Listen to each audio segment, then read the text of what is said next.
guys, it's Kales, and something a little different coming at you today, but I'm going to talk to you guys about some of my favorite stories. Short stories, to be exact.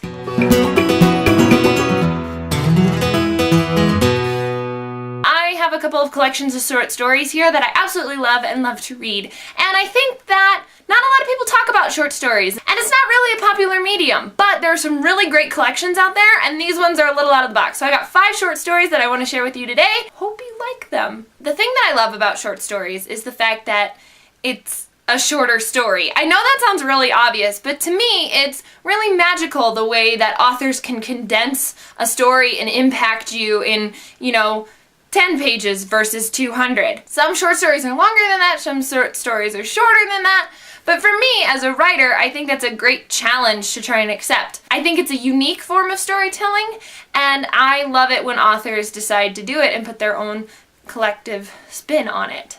I also think it shows a lot of discipline in a writer, being able to tell a story that is meaningful to some degree or funny to some degree in that amount of pages. It's something I'm really envious of and I admire a lot in a good writer. These are collections of short stories that I've actually talked about previously, and they are Stories from the Vinyl Cafe and Home from the Vinyl Cafe. Both of these collections are written by Stuart McLean, and they are based off of stories that he tells on his radio show. These are delightful. I mean that in the best sense of the word, because yes, there are lots of stories, they're heartfelt, funny, and kind of random. What's best about this collection of short stories is that it feels very authentic. Like, I wish I could just go into the Vinyl Cafe. He really does a great job with this collection of short stories, and I like that how there's 2 volumes of it. The next collection of short stories, I have a fun story behind, and it is Danielle Evans' Before You Suffocate Your Own Fool Self. This story I actually read as a part of a book club that my college was doing with the local high school. The professors of the college,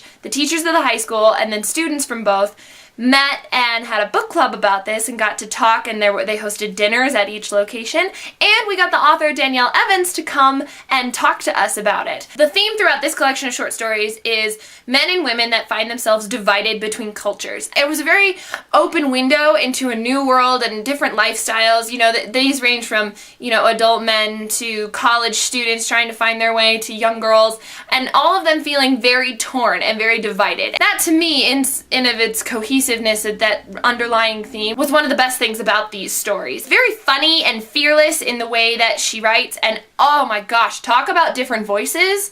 This is one to pick up. I admire her greatly, and it was awesome getting to meet her and to do that book club. So that's why I've kept this book, and this collection of short stories is in my top. A new collection of short stories that came out about a year or so ago is One More Thing by B.J. Novak. Some of you may know B.J. Novak from his writing on The Office, his appearance on The Office, as well as writing for and being on the Mindy Project. He is hilarious. He is known for being hilarious, and this collection of short stories is no exception. He's also brilliant, and I'm sure that anyone who's watched his TV shows know that, but also it shows in his book. He takes this modern ideals and he twists them on their head, and my favorite is he connects his short stories. Some of his short stories are super short, like 3 sentences short, and some of them are much longer, like 17 pages or more, and I think it's hilarious and wonderful. I'm so glad that he did this because short stories are not as popularized today, and I think that he is one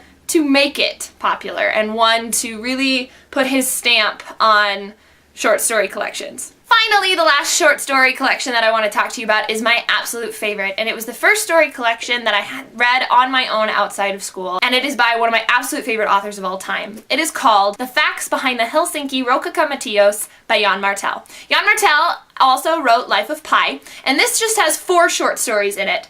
However, each short story has its own unique, wonderful, heartfelt, sometimes heart-wrenching moments, and oh my gosh, the first one that the collection of short stories is named after is probably my absolute favorite short story of all time. I highly recommend it because it's really good, but also read it knowing that this one's rough to get through, but it's meaningful and poignant and beautiful and insightful and makes you think. Because man, if you read Life of Pi or Beatrice and Virgil, this one follows the same type of themes. These are the collections of short stories that I definitely think are worth a read, and I really would like to expand my collection of short stories because, as far as I'm concerned, this is not enough. So if anybody has any collections of short stories that they think that I should read, leave them in the comments below and I will definitely check them out. Just a side note to let you guys know real quick, this weekend is the hashtag Crush Your TBR Readathon sponsored by